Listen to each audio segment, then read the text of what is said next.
Welcome, happy warriors. Thank you for being part of the Rabbi Daniel Lapin Show, where I, your rabbi, reveal how the world really works. I think I'm going to have to publish a Rabbi Daniel Lapin Show dictionary because, for instance, nowadays when I speak about public schools in the United States of America, I don't use the word public schools. I just use the word GIC because I assume that by now, pretty much everyone who's a regular listener to the show knows that a government indoctrination camp is a far, far better term for the place where children for more than 10 years of their life spend the majority of each day, being indoctrinated. To what? To the official government religion of the United States, which is the religion of secular fundamentalism. And that is what is happening. So, if I say GIC, then government indoctrination camp, and you know what that means. Well, henceforth, I am no longer using the word fossil fuel.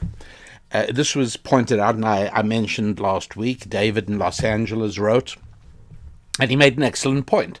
The word fossil is very carefully selected. The left wants to make sure that we all begin to look at petroleum fuels and coal-based fuels and natural gas-based fuels. They want us to look at all these wonderful energy sources with repugnance and disgust. Something dead and something that has no relevance to it's just a fossil. And this, in fact, is a word that is used deliberately in this particular context quite often. You see, there was an eminent British historian, not a particularly good historian, but he was an eminent historian. His name was Arnold Toynbee, and he lived until about 1975, somewhere there. And not a particularly bright guy, but he'd hung out there in academia all his life, and he'd moved from rung to rung to rung. That's kind of how it works in academia. And people then begin to accept the words because people have been trained in what I call credentialism. And this has happened to me quite often as well. People will sometimes come up to me after a speech, and they say something very interesting. They say, I heard you explain during your speech whatever it is. Maybe it was something about energy or whatever. Today we're talking about energy again, and I said, yeah, that's right. So they said, well, you don't have a degree in energy or in climate studies or whatever it is I was talking about. And I was saying, oh, you're absolutely right. I don't, but it's irrelevant. What's that got to do with the conversation? Well, what gives you the right to talk on that subject? The First Amendment to the Constitution of the United States. Now, you're not obliged to have bought a ticket to come and hear me. You didn't have to do that. But once you are here, I have the right to speak about anything. So a pause, and then they say, yeah, but you don't have a degree in that subject. And I say, yes, you are right, but let's just make this a conversation between you and me, right? Both reasonably sentient human beings. Why don't you listen to the actual words I said, and then you tell me if they are false, or if I was illogical, or if I simply made a mistake and cited incorrect information.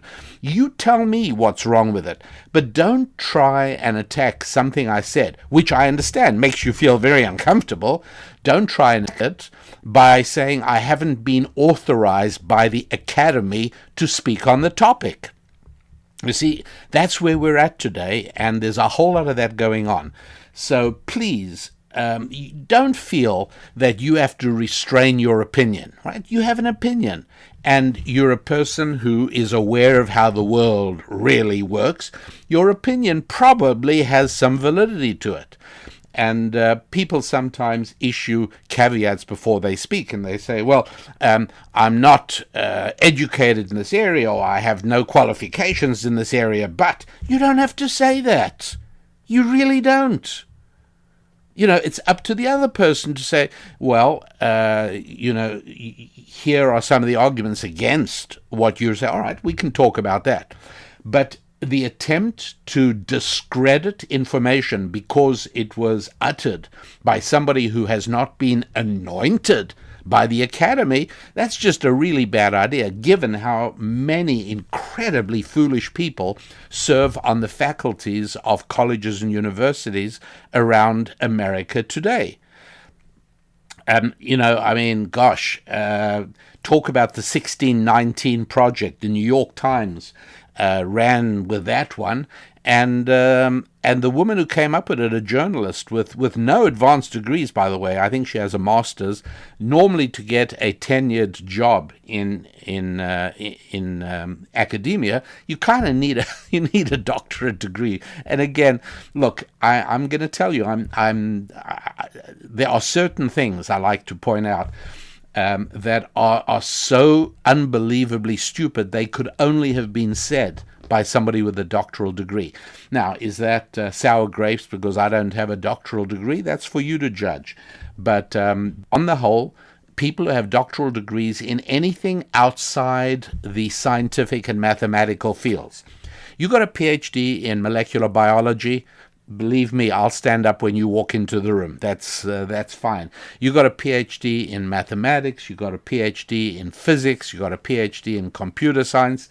I'm going to listen to you. I won't have much to say on the topic in front of you, but I'm sorry if you have a PhD in psychology, or a PhD in interpretive dance, or in contemporary art, or gender studies, etc., etc., etc., all of the unbelievably asinine and childish areas in which American universities today award degrees, not so much, So that's why I feel okay telling you that Arnold Toynbee was a historian who wasn't the brightest crayon in the box. He just wasn't, and especially in a field where there are some incredibly wonderful historians. I've spoken many times about Paul Johnson and many, many others.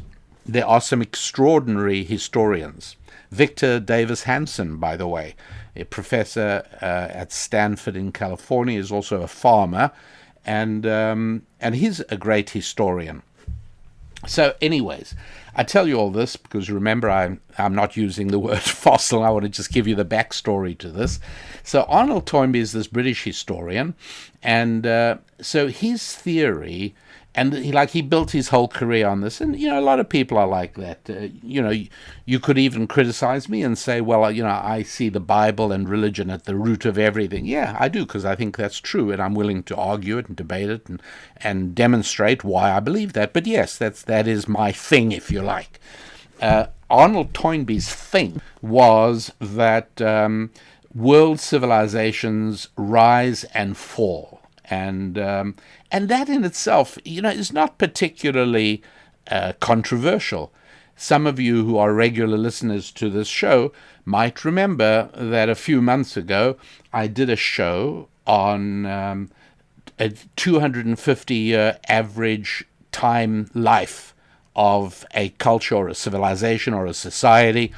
And I pointed out that the United States, has only got about another 5 years to go to get to 250 years. And indeed, if one looks around, you begin to see the validity of that particular podcast when I was speaking about. So this idea that civilizations rise and fall, nobody really argues with that. The problem was that students used to say to Arnold Toynbee, particularly in the middle of the 20th century, he was born in the 19th century still, so he was already teaching in 1950, and round about then people started saying to him, well, there is an easy way to refute your theory. You've proven, and again, not particularly controversially, that when the Babylonian civilization finally faded away, it was gone. When the Roman Empire was gone, it was gone. And you've always told to us that the empire of Israel, the Hebrew empire, that was destroyed finally by the Romans in round about the year 70, and it was gone. But here's the awkward thing: Israel was founded in 1948. The state of Israel rose again. And this violates your theory that once a civilization is dead and gone, it's dead and gone, never to resurface, never to rise again. And so Toynbee realized he had to answer this, and he answered it. He said, modern Israel is just a fossil. And he used that word fossil. And his idea being, look, this is not really, the people of Israel are dead and gone. The Hebrew people are finished and forgotten, just like the Sumerians and the early Greeks and everybody, the Egyptians. Everybody's gone, and so are they. What you see now is a fossil. Sometimes, in rock, archaeologists will uncover the fossil of a dinosaur, and that's not really the dinosaur, but its bones decayed and went away, and in the rock didn't form normally around where the bones were. It's a slightly different kind of rock, and so you can chip it away and you will end up with a three-dimensional object that very closely resembles the original creature that died and was buried by the rock there, but it isn't that thing, you see. And he said, so that's Israel is just a fossil. Well, as you can imagine, that got people pretty upset. I wasn't around at the time. I wasn't sort of aware of anything.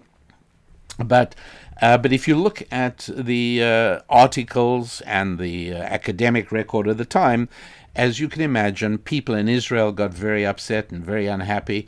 And because he was prominent, and when a prominent professor says something, the newspapers are eager to print it, particularly if what he says fits into the idea and the vision of what they want to believe, namely that this is really awkward. I mean, we thought the Jews were gone. The final ending would have been the massacre of millions of Jews in World War II, and that would be the end of them. And now, a few years after the end of World War II, they're back. It's like the zombies, you can't keep them away. And so a lot of people liked Toynbee's explanation that Israel is just a fossil of history, and that's what happened. Well, a side part of the story, and I won't take more than a moment to tell you this, is that the Israeli ambassador to Canada at the time was a Dr. Jacob Herzog, and he was Israel's ambassador to Canada. He was the son of the former chief rabbi of Israel, a brilliant Rabbi Isaac Herzog, and so Jacob Herzog, the ambassador to Israel, went ahead and invited Professor Toynbee to a debate to discuss this topic. And contrary to the advice of many of his friends, and contrary to the advice of his wife, by the way, she was overheard during the debate, whispering to him, "I told you not to accept this debate."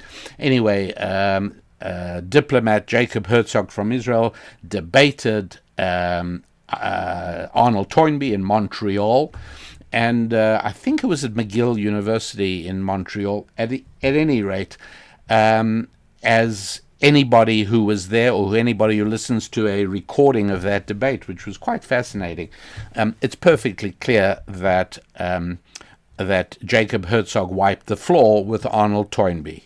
It was embarrassing. I mean, it was truly the history professor put up an embarrassing performance, and you could say he's a history professor. He's not used to debating. By the time you become a professor of history in England, people listen to what you say. They don't argue with you. But Jacob Herzog really gave him a hiding that day, and one of the very memorable moments is that the head of the student union, who I think was hosting the debate, when everyone had finished and when he was closing the proceedings, he said something like, and I don't have the recording in front of me today, but he said something like, I don't think there is any doubt in anyone's mind as to who won the debate. And with an incredible display of graciousness, Jacob Herzog leaned forward and grabbed his microphone and said, Mr. Chairman, there are no winners or losers. This was a discussion that was carried out honorably by all the participants. And people who were there say that Toynbee got tears in his eyes because of that amazingly gracious ending to the debate. At any rate, that is an example of how fossil is used to dismiss somebody or something, okay?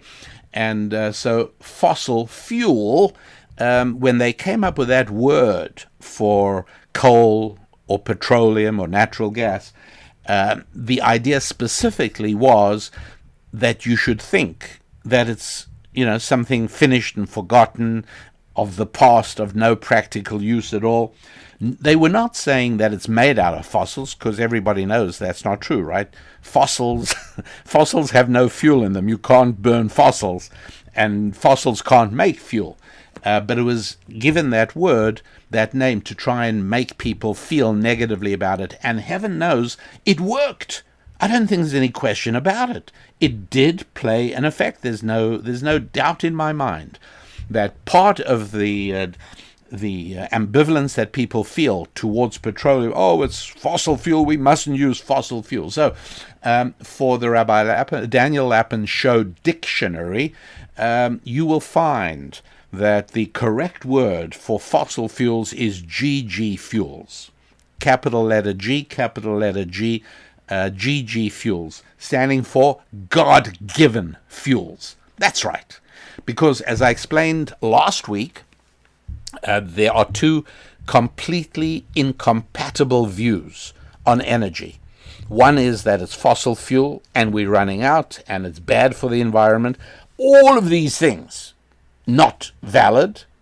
And the other view is that these are God-given gifts. God-given gifts.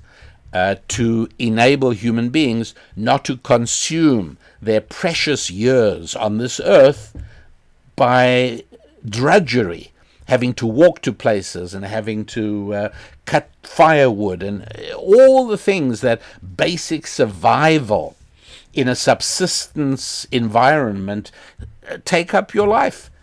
You don't expect people who are subsistence farming peasants in India to be writing great poetry or discovering new discoveries. They can't.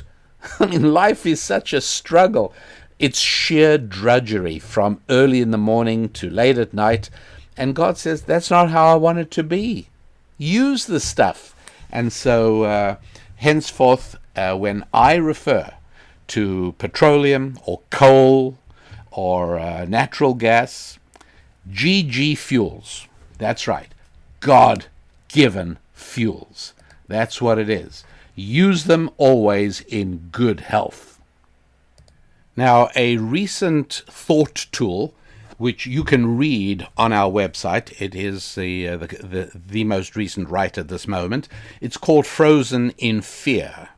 And in it, I provide the idea that fear can paralyze you. And if you look at ways in which you are being held back from your God-given destiny, you're being held back from what you were created to achieve and to accomplish, something or another. It's like it's as if some invisible malign force is obstructing your progress.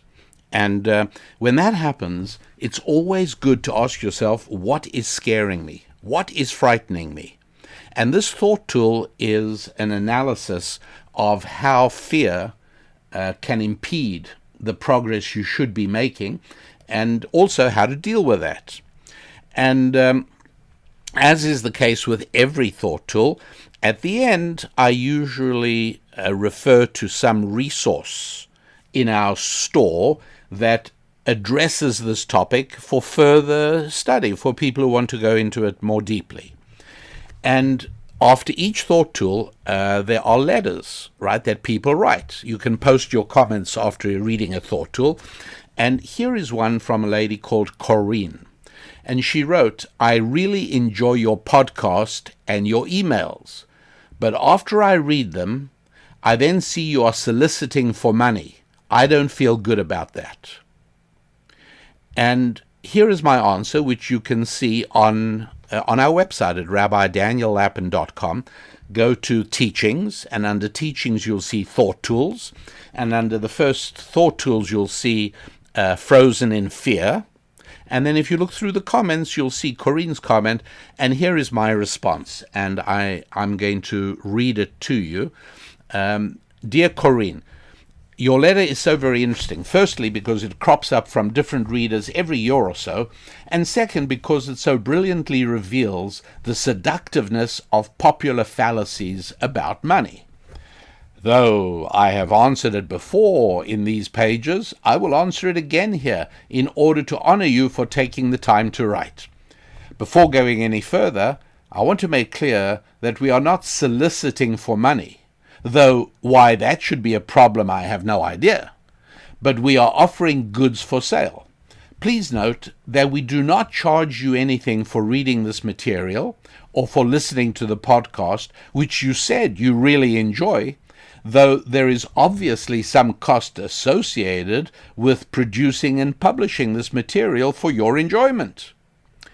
In the store section of this website, you will see that we offer books like Thou Shalt Prosper and Business Secrets from the Bible, as well as instructional courses like the Financial Prosperity Program and Scrolling Through Scripture. This is because there is such widespread misunderstanding about money. With no intention to be personal or to offend, it is clear that you consider the process of earning or making money to be morally questionable. After all, you use the phrase, "I don't feel good about it."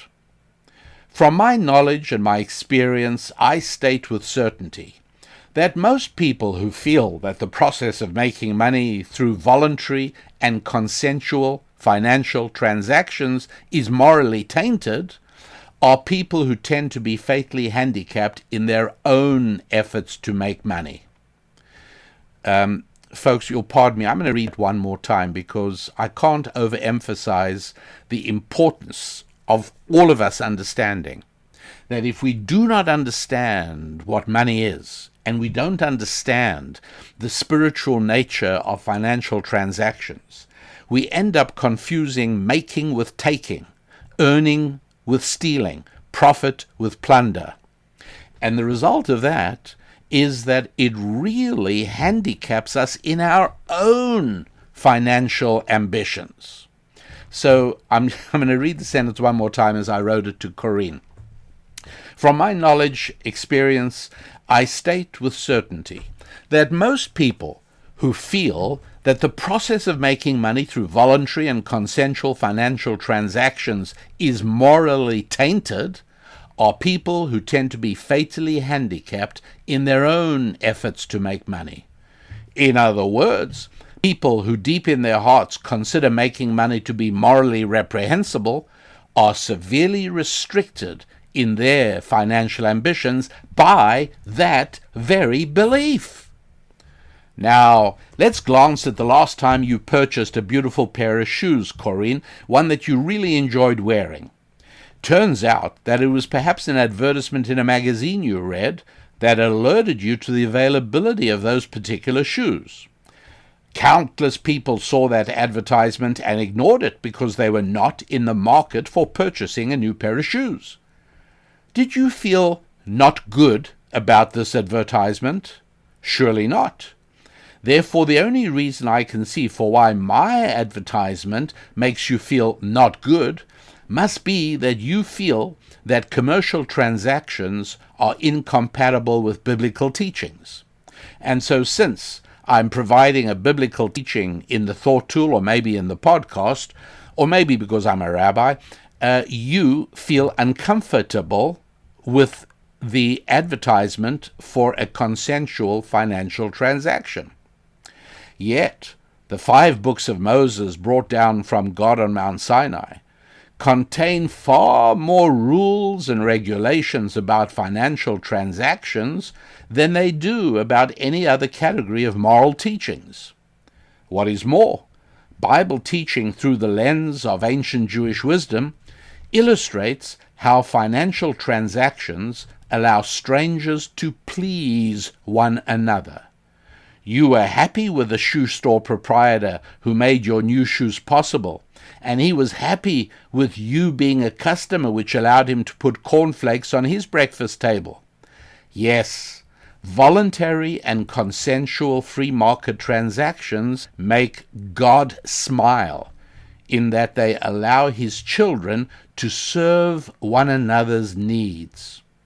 In every sense of the word, financial transactions are holy.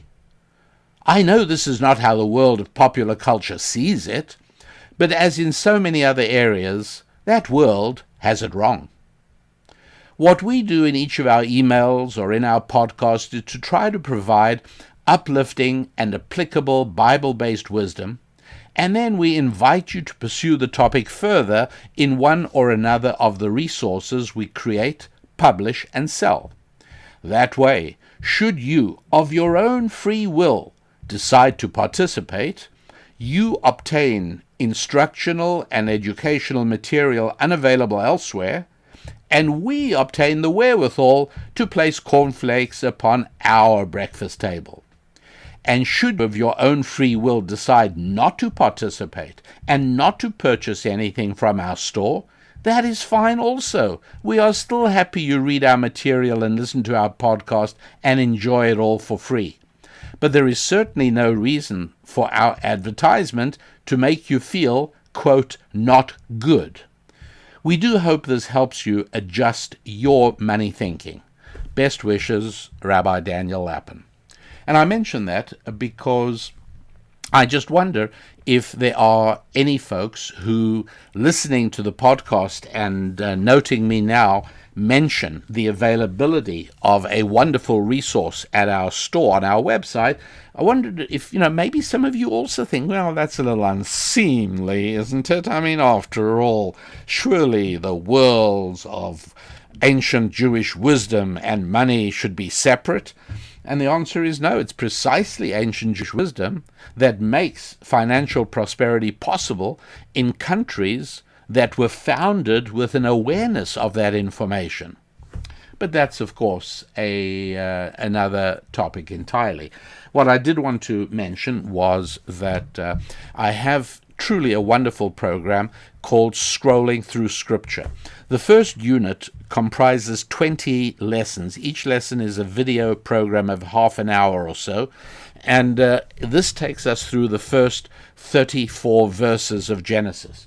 It is absolutely foundational to understanding the Bible, and it's absolutely fundamental to understanding how and why the Bible has shaped Western civilization, or I could just say civilization, and it's of principal importance to understand why and how biblical information can improve your life in the context of your finances, your family, your friendships, your faith, and your physical fitness. That's right. All of those things flow from how you understand these first basic 34 verses in which God introduces himself to humanity. So that lesson, that course called Scrolling Through Scripture, as I say, made up of 20 lessons, what my office has just done is they've made the first lesson available free as a sample. The idea is you'll see it, and we're very sure that you will find it so important for your life that you'll want to go ahead and get the rest of them as well. If not, then not. That's also fine. Then you'll get benefit out of the first one, and no business succeeds if it's not willing to give before it gets. And so we're very happy to give, and we are very happy when people take advantage of this free half-hour program. So it's called Scrolling Through Scripture. It's lesson 1. And if you go to the website, rabbidaniellapin.com, and do a little search around, go to online courses, you will find how you can listen to this first lesson absolutely free. Just listen to it right now, watch it, enjoy it. The URL for how to do it, I will try and make sure we put in the description under today's podcast, and you should be able to click on that as well if you'd like to. So that is the principle as we lay it out in terms of understanding what role advertisement plays. I want to read a few letters. I get a lot of letters in the mail from listeners to the podcast, and they come in the email. I'm going to read some to you because I'm wondering if you are interested in what other people say, and maybe you'd even be interested in responding to other people. The reason I ask this is because I want you to tell me whether you would find a discussion forum on the podcast to be of value to you. In other words, the way that would work is I would have a forum page on our website, which we do not have yet at the moment, but we'd put that up. And then as soon as the podcast is posted every week, I would go on that and I'd make sure that I put down not only the description, but also any other points that I didn't mention in the podcast that are part of the idea. And then you can, at any time you want, can go to that page on the website and ask or comment. And right now, as many of you know, there are many people, not that many, but some people listen to the show on YouTube. And the show is usually not provided with videos, just sound. But there are some people, I don't know, a few thousand a week, up, 2,000 to 10,000 a week, listen to the show on YouTube. And they write comments on YouTube, as you can, and I do read those and I respond to many of them, as you'll see if you were to take a look. You just go to YouTube and then you look for the Rabbi Daniel Lapin channel, and there on the Rabbi Daniel Lapin channel on YouTube you will find all of the podcasts in sequence. And so if we go ahead and do this, I'm going to stop responding on YouTube and only respond and interact with listeners on the forum page. What I'm asking you is to let me know if that would be of interest to you, if that would be of any use to you. Would you be inclined to go along and take a look? And if a representative number of you feel it is, then we will put up that page and we'll give it a go, see how you like it. But go ahead for now. If you want to say, don't bother. I listen to the podcast. I really wouldn't have any interest in going along to discuss it on a forum with other listeners. Please tell me. And if, on the other hand, you think you might, well, tell me that as well. And the way you do that, of course, is go to RabbiDanielLapin.com, and there's a tab there, About Us. And you drop the arrow down and you'll see Contact Us. And what you do is you click on that, you shoot us an email right there, which I assure you I will see. Just as I saw this one from Gloria, who writes, "Thank you for your informational, thought-provoking, and inspiring podcasts, which I listen to all the way to the end. I do so much appreciate what you do, and I feel blessed to profit from your teaching. I am a Christian who is thankful to God for the Judeo-Christian heritage our nation was founded upon, and I pray that he will save this great nation of ours." What she was responding to was I mused to myself during one of the podcasts in the last few weeks. I mused to myself towards the end saying, I wonder, does everybody listen all the way to the end, or do people sort of lose interest halfway, listen to some of it? But so she says, no, she goes all the way through. And then here's one from Robin. "Hi there, I am from South Africa and just wanted to let you know how much I'm enjoying Rabbi Daniel's teachings." So happy to get that one. And here's one from Jim. "I'm not Jewish, but I really enjoy your podcast. I just listened to the podcast from Friday, Hydrogen Bombs, 4 Sets of Rituals That Save Civilization. That one was from like the middle of June 2021, I'm thinking, is when that one came out. It was called Hydrogen Bombs, 4 Sets of Rituals That Save Civilization. And that was actually one of my favorites. I like that. So Jim says he's not Jewish, but he enjoys the podcast and he's just listened to that one. I'm a new listener, having only listened to a handful of episodes, but this one really caught me. Yes, I listened all the way to the whole thing's end. The one part I would like to address is the Prop 47 part of the conversation. It's about it being in San Francisco, but Jim's quite right. He writes, it's a statewide California law, not just San Francisco, that was deception in the way it was written, and the uninformed voted for it. Shoplifters are literally using the calculators on their phones to make sure they steal less than $950 worth of goods. This is rampant throughout the state of California. Businesses are closing in areas where they cannot afford the loss to sales ratio. Then there is Prop 57 that reformed the early release rules. Between these two laws, we are in real trouble in California. Keep up the good work, and I'm working my way through past episodes. Thank you, Jim. And by the way, I also get some critical letters, and I've read those when I get them as well.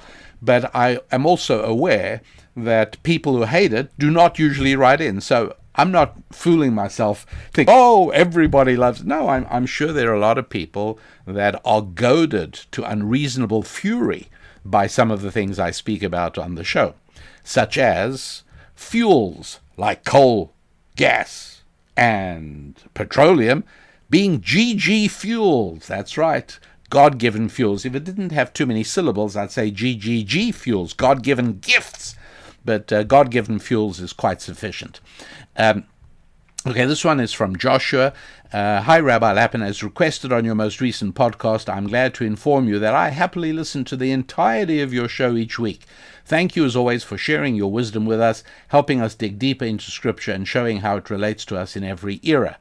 And I responded to Joshua just pointing out that it's not my wisdom. I make no secret of it. I wish I was smart enough to have originated it all, but all I do is make accessible to all of you the ancient Jewish wisdom that I was blessed and fortunate enough to have been taught. Then let's see, we got there were a couple of others I wanted to tell you about as well. Here's one from Catherine. Dear Rabbi Lapin, I enjoy hearing you discuss topics that involve technology and engineering. I'm a retired engineer that put herself through college back in the 1980s. That was when very few women were enrolling in engineering schools. Since then, many colleges have dumbed down the requirements so as to attract more females into the STEM fields. STEM standing for science, technology, engineering, and mathematics. As a result, the young people coming out of schools with engineering degrees are not as qualified as us older folks due to the political correctness nonsense. Also, there is a lot of age discrimination in the industry. Companies put emphasis on culture as opposed to whether or not one is qualified to do the job. I love your podcasts. Thank you very much, Catherine. And I responded. I didn't entirely agree with all your points, but I certainly appreciated your sentiment very much indeed. Not only appreciate it, I mean, I'll tell you, it's encouraging. You know, there are times my spirits are a little lower than they should be, and I let myself go, and sometimes a little fuel to help me snap back is all it takes in the form of a letter. This is from a gentleman called Sinisa, and he writes as follows. Dear Rabbi, first of all, I would like to introduce myself. I am a Croatian. My father's side were people inside of the concentration camp, and he mentions the name of the camp, and my mother's side were Nazis. We died side by side, my father's side, with Jews, but we never forget to fight for freedom.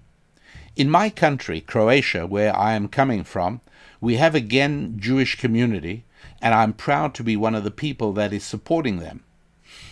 Why do I support them financially and in social media? Let me explain that to you. I go to my work at 5 a.m. in the morning, and I listen to your podcast in my car driving 75 minutes every morning. At certain moments, you said that doing good for the children of God is important, just like God would be doing for your children. Okay, that's a little bit of a free translation, if you like, but I'm just reading his letter. Several times when my children were in danger in some miraculous way, they were never injured.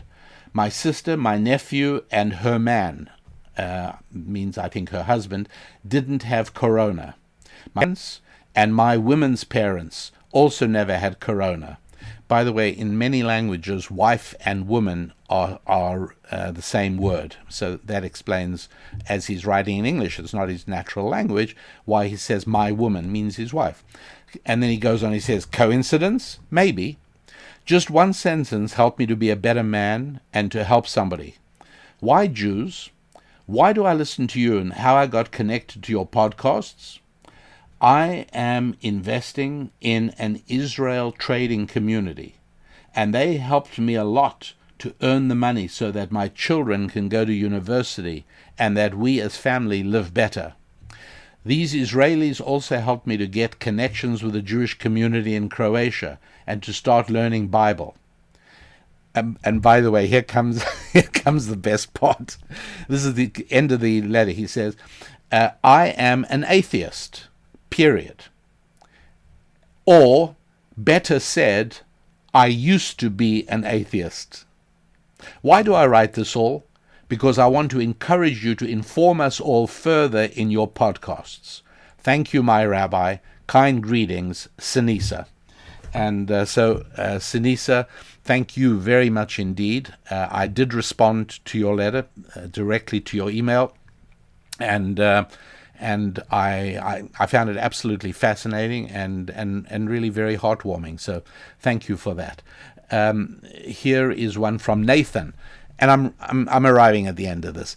Nathan writes, Rabbi, I love listening to your podcasts. I have a list of 30 podcasts on my phone, and yours is by far the best. I am an evangelical Christian, but a Rabbi Daniel Lapin evangelist. I get to listen to you while I work, as I am a roofing contractor, and he gives the town in Western Canada. So I think that's. I'll do one more, because this one actually has a bearing on what I'm going to tell you. This letter wasn't just a letter, but it actually gave me some information of which I was not aware. This is from. And I'm going to tell you just the way he identifies himself, Ray from Livermore.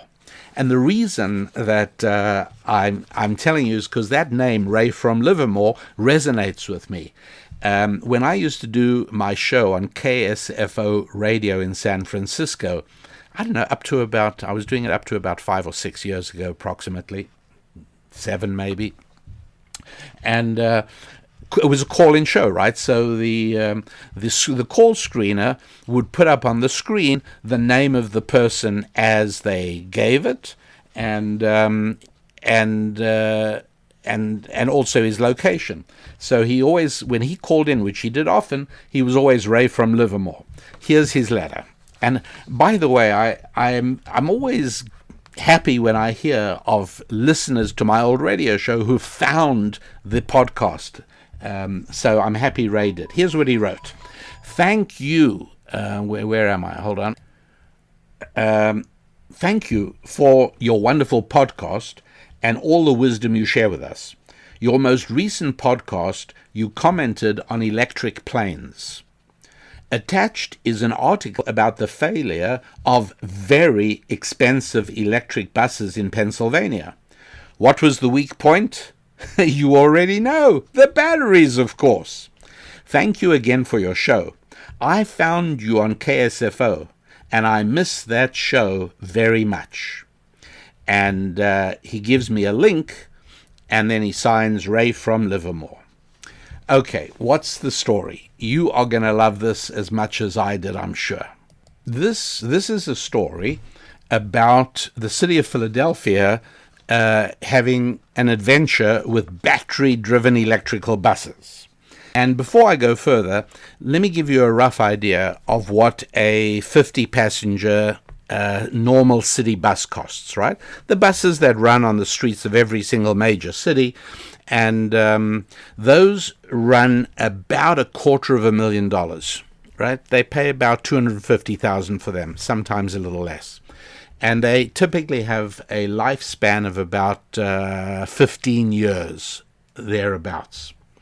So, remember, they cost about $250,000. They last for about 15 years. Well, in 2016, Philadelphia bought a fleet of Proterra electric buses, and they paid $1 million per bus. Do you hear that? $1 million per bus. It is now 5 years later, and the whole fleet has been trashed. Would you be shocked to hear that city-running politicians have just wasted tens of millions of dollars on buying battery buses?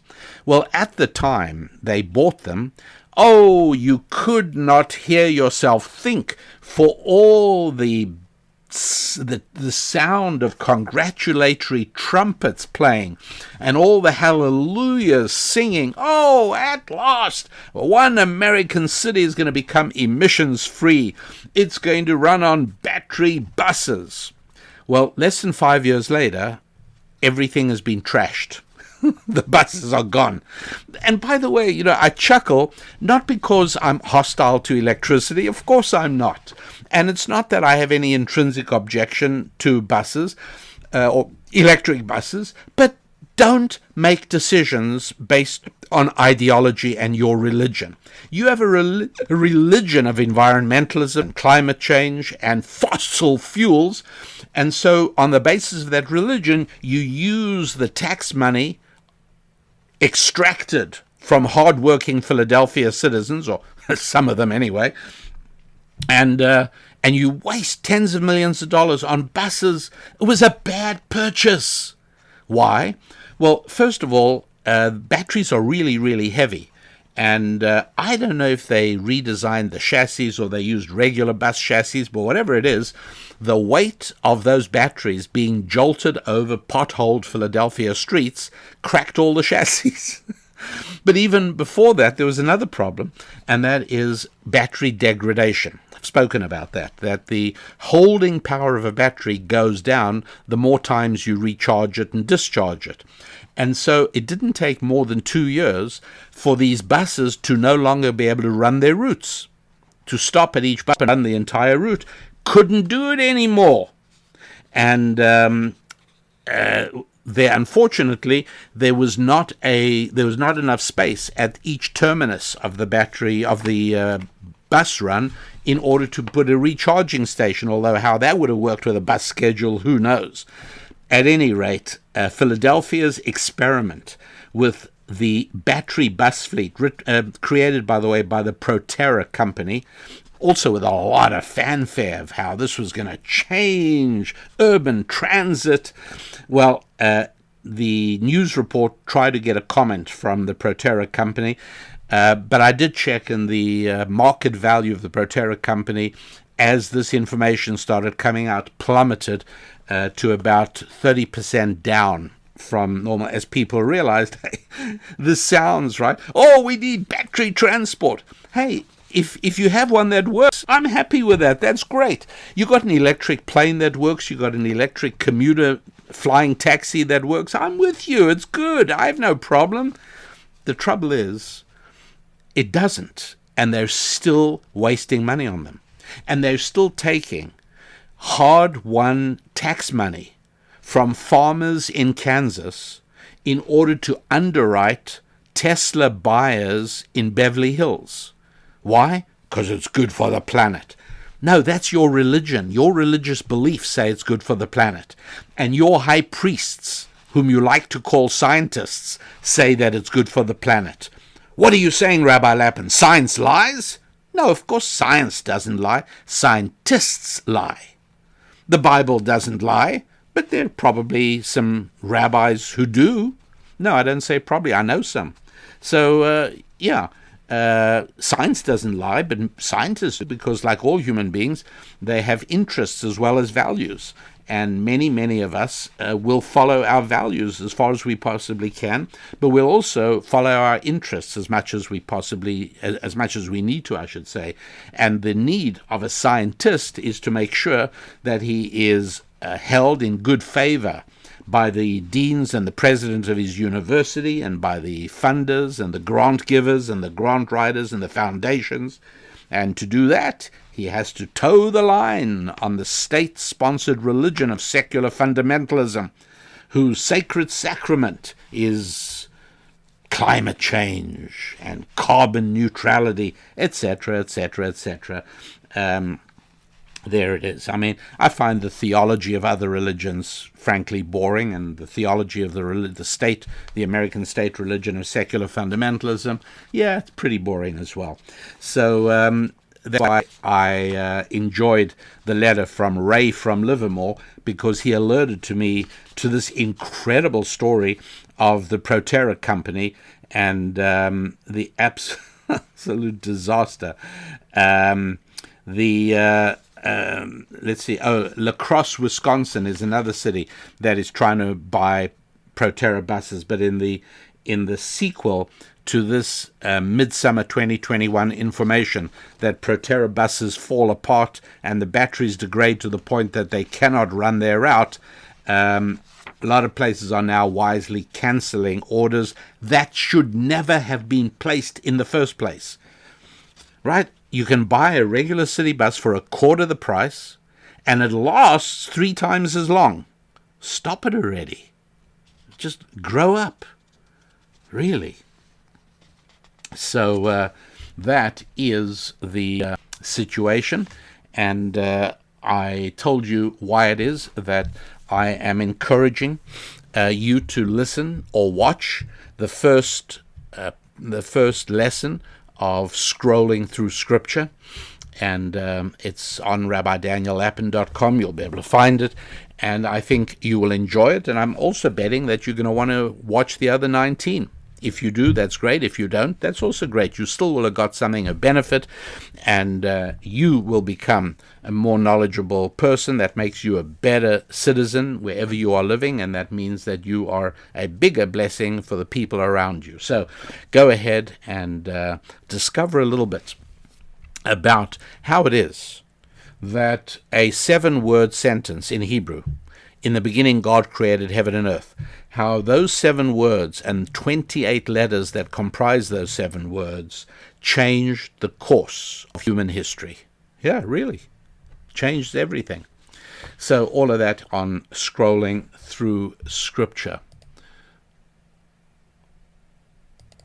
America's President Joe Biden, 6 months into his tenure as president, sort of took a victory lap.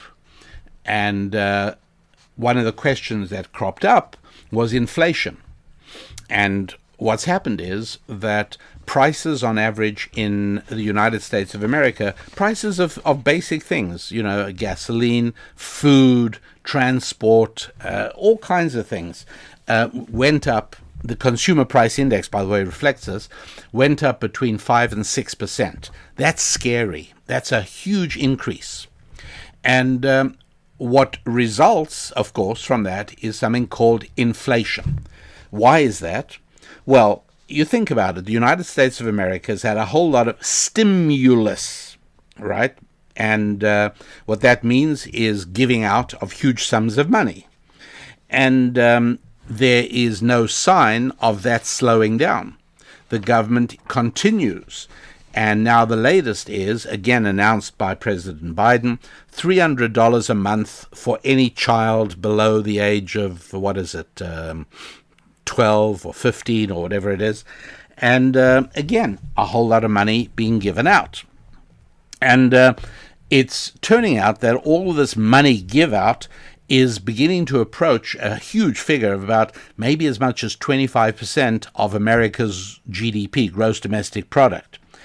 Now, while this is going on, while the government has been giving out huge sums of money, the parallel activity has been a damage to the supply line, right? Epidemic-related disruptions have made us short of many, many goods. You remember this started with toilet paper a year ago, or even more than a year ago, and toilet paper's back, but other things are still in short supply. Now, just use logic here, right? Don't worry about whether I have an economics degree. I don't. Don't worry about whether I have served in the United States Treasury Department. I haven't. Just listen to the words and you can decide. Either they're frivolous and foolish and not worth listening to, or there may be a point to them. But here are my words. When you put out a big flow of money to chase a limited supply of goods, then you must expect higher prices. Right? That's what's happening. The government is putting out a lot of money, and meanwhile, the supply chain is not anywhere near normal. And so all of a sudden, people have extra spending money, and they're looking for things which aren't there or in limited supply. So obviously, prices go up. That's what happens. This is called inflation. And the explanation of Mr. Biden, of President Biden, goes something like this. He says, look, I'm planning a $4 trillion spending plan, and that is going to keep inflation in check. And now these are his words, if we increase the availability of quality, affordable childcare, elder care, paid leave, more people will enter the workforce, Mr. Biden said. These steps will enhance our productivity, raising wages without raising prices. That won't increase inflation. It'll take the pressure off of inflation, give a boost to our workforce, which leads to lower prices in the years ahead. So clearly, Joe Biden believes that cradle-to-grave government subsidies with no obligation to work will somehow cause more people to work. Well, to be sure, that has not worked at all with federal unemployment benefits that have been around and increased by quite a lot lately. So what's so important about this? It's that you have to know there are only two possibilities. Either the government is made up of idiots and stupid, uneducated people, or it's made up of deeply evil and devious, depraved people. There's only two possibilities. Either Mr. Biden believes that claptrap, or he doesn't, and he's saying it either way. One way makes him an ignoramus, one makes him a scoundrel. I don't know. Listen, I don't know another way to interpret it. I really don't.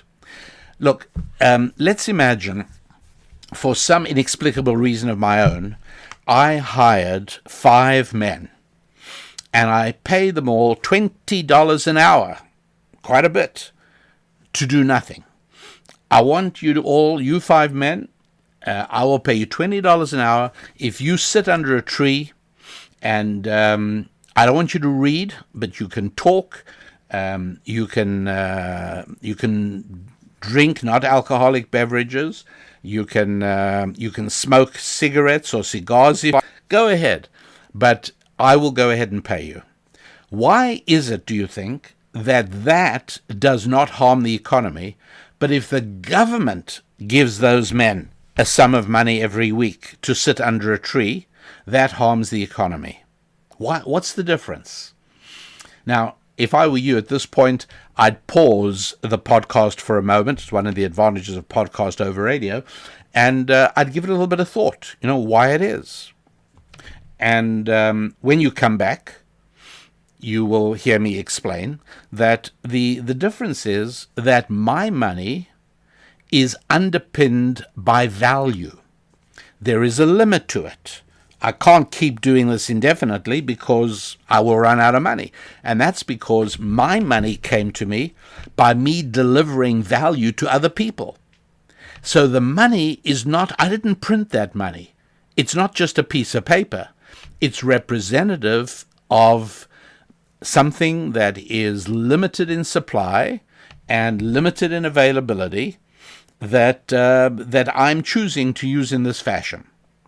This, by the way, is exactly the reason why Bitcoin cannot be dismissed as nothing and as nonsense, as many people try to do.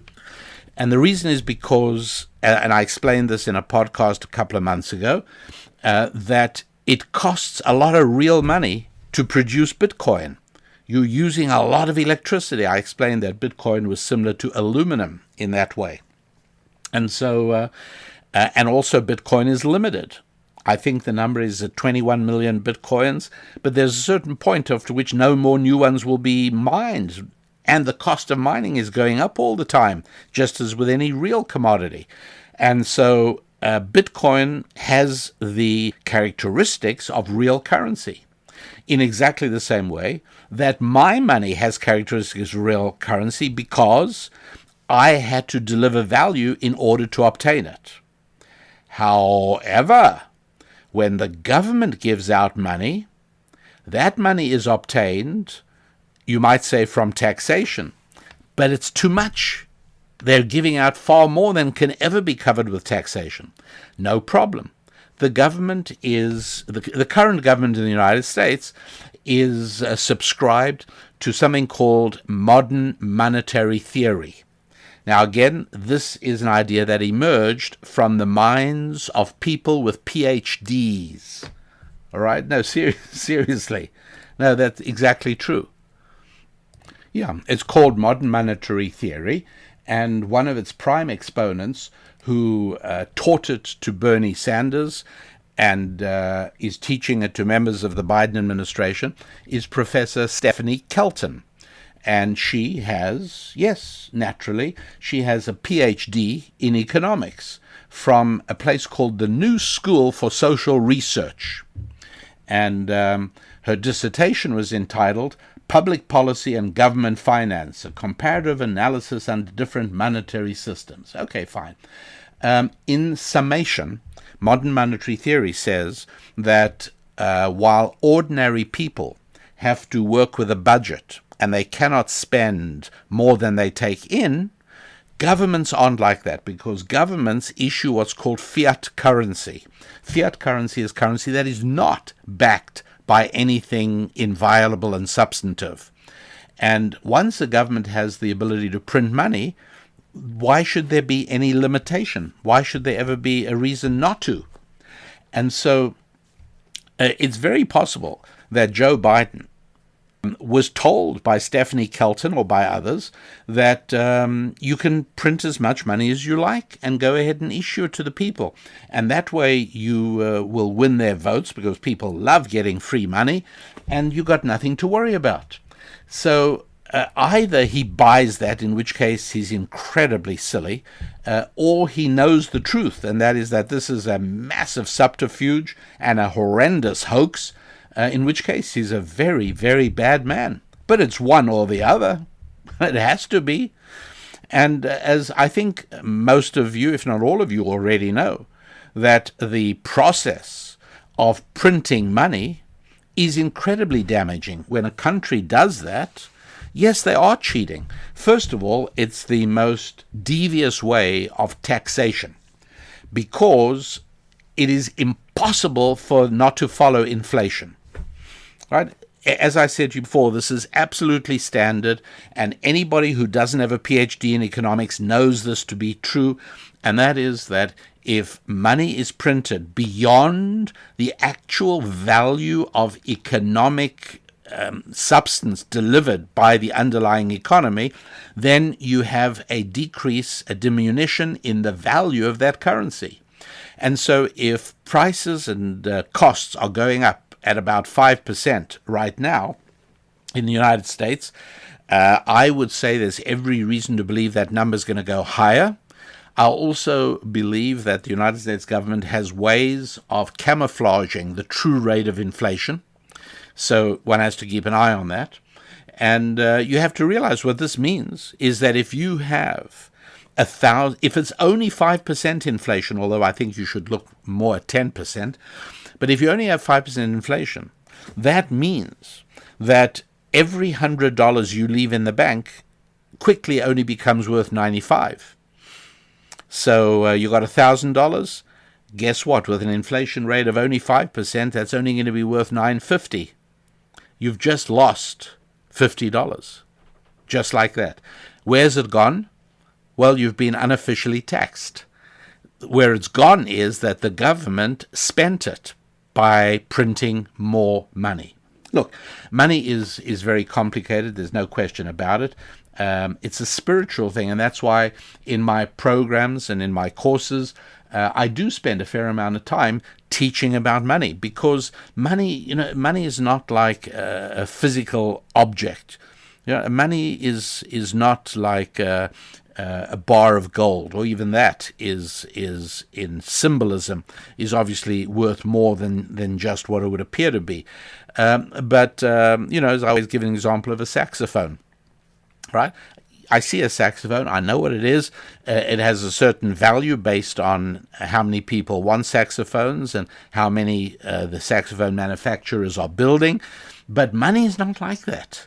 Money is entirely the result of the behavior of a large number of human beings who are operating under the umbrella of that currency system. And that's why it is that growing and increasing immorality in a nation, which means, among other things, an increasing number of people who want something for nothing, the result is inflation, and everybody loses.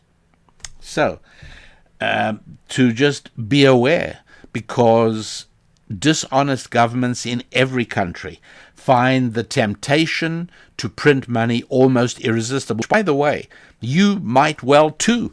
I certainly wouldn't give any guarantees, right? You think about it. Let's imagine in a closet in your bedroom, you've got a printing press. All you got to do is turn the handle, and it starts putting out genuine, beautiful, viable, valid $100 bills. I'm not saying counterfeit. I'm saying real. Again, this is all a thought experiment, okay? Would you say to yourself, you know what, I haven't earned that money. I'm not going to turn the handle. I'm not going to print $100. If you are, then I stand up when you walk into the room out of respect for you. But most people, and certainly people in government, do keep the presses running, partially because they persuade themselves, oh, it's for the good of the people. Truth is, it's to keep themselves in power and to keep themselves spending money. It's not at all for the good of the people. The good of the people is served by an honest currency. And so every time they inflate, every time they print money, you are being cheated. You are being encouraged to not save, because that $1,000 you put in a savings account has lost $50 of its value at least. You're encouraged to spend. That's not good for a country. It's not good for you. But if I know that inflation is going along and tearing along at that rate, then yeah, saving money is a bit of a fool's game, isn't it? And how about all the people, both in America and elsewhere, who've bought government bonds? Basically, Mr. Government, you have borrowed money from people all around the world in exchange for which you've issued treasury bonds. But now those are losing value. Or any security that is denominated in dollars, you're cheating all the people who loaned you money, because you're going to be paying them back with dollars worth much less than the dollars you borrowed. So this is all rather grim and unpleasant. But at least you know that here on the Rabbi Daniel Lapin Show, I will tell you the truth, even if it is unpleasant, because that way at least you can plan and prepare. And right now, at least in the United States of America, I would say ring the inflation alarm bell in your family, in your friendships, in your finances, in your faith. Ring that alarm bell, because yes, the inflation train is roaring through the station, and I see absolutely no sign of it stopping. Be aware that figures can be manipulated. And be aware that Joe Biden, along with all his cohort, are going to be very, very pressured to come up with lower inflation figures. And there are ways that that can be done. Your most reliable way of finding out what inflation really is by watching the price of things. You will notice that over the last year, not only has the price of food gone up, but the size of the container in which you get it has been made smaller. Have you noticed that? Right? You used to get a container of, 64 ounces of orange juice, big, nice container. And now it's down to 54 ounces of orange juice. Price, a little higher than it used to be for 64. So figure out the mathematics on that, and you'll start ending up with a much more correct figure for what is really happening in inflation. And does that mean your savings are being corroded? Well, if they are in cash, yes, terribly. And that's not a good thing, because wise people try and keep a few months of cash readily accessible and on hand for life's uncertainties. And now that little cash reservoir is diminishing in value every single month.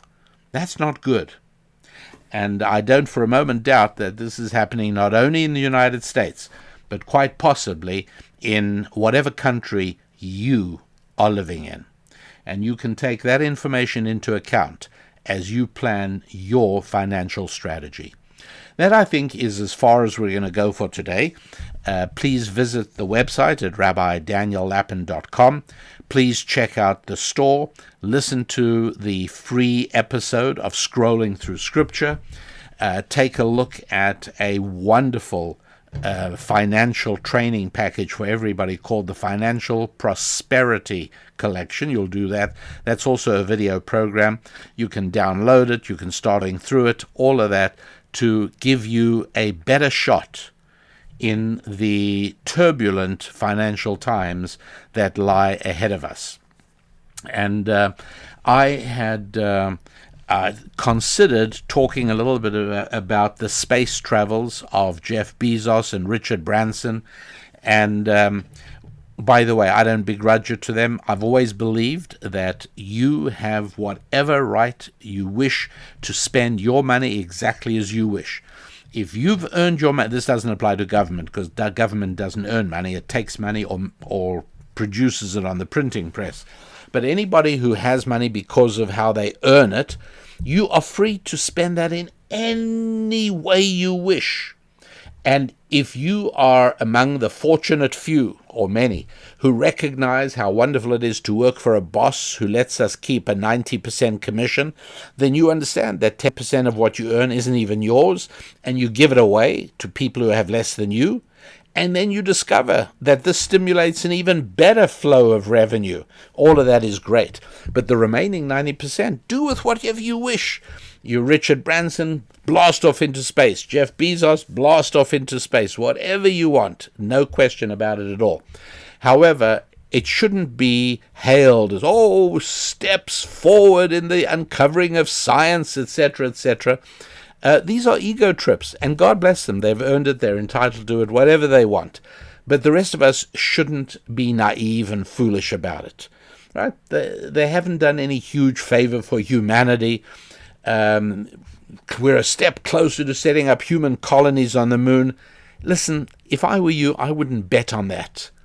If I were you, I wouldn't start buying equipment for when you're going to live on the moon or on Mars or anywhere else. Not going to happen.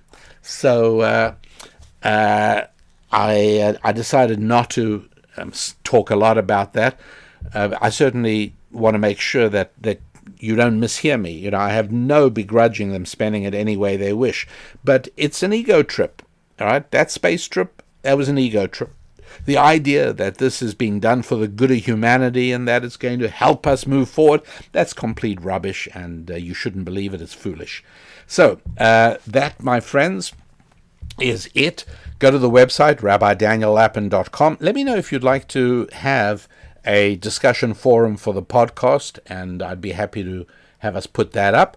And let me know any other thoughts you have. I read your letters, as you all know by now. And I would also want to wish you all a wonderful week ahead.